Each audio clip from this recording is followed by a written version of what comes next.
All right, so now for this one, it says consider the following sequence of numbers. And then it says, what is the common ratio in the sequence? So now here is to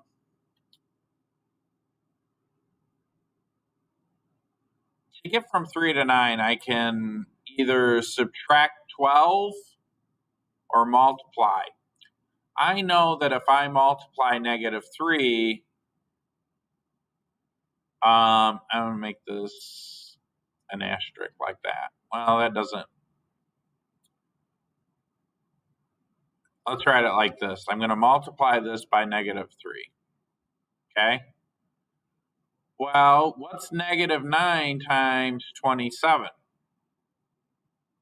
Or I'm sorry, what's -9 times -3? It's positive 27. I'll show you this on the calculator in a second. It's still early in the morning. I'm not awake.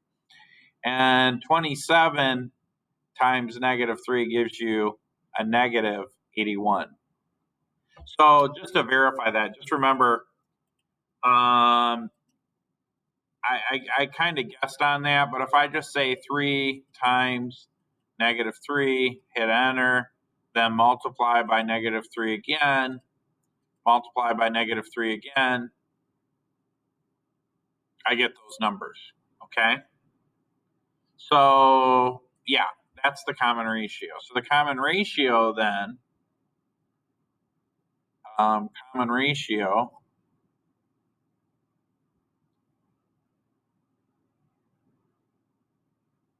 is -3. And then it says, what is the sum? So then there's a second part to this.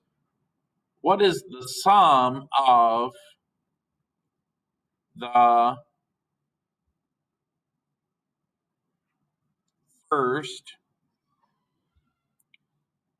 5 terms?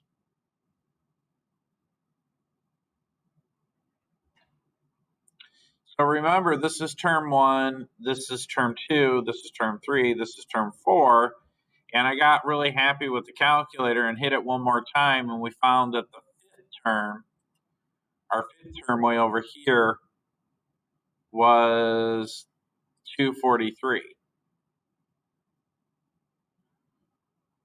So I need to say 3 plus -9 plus 27 minus 81, wow, plus -81, plus 243. Now, I wanted you guys to see that sum, remember, sum means that you add everything up. It's the addition total, right?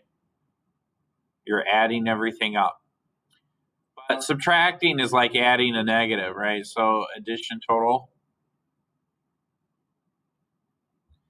But I could have written this as 3 minus 9 plus 27 minus 81 plus 243. So I'm going to add that up on the calculator now. So I'm going to say 3. Let me move this over here so I can see it a little better. 3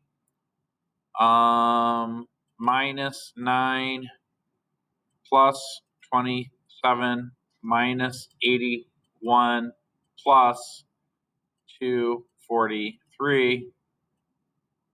Oops, I don't need that there. Let me double check.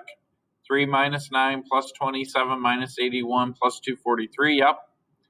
And the answer is equal to 183.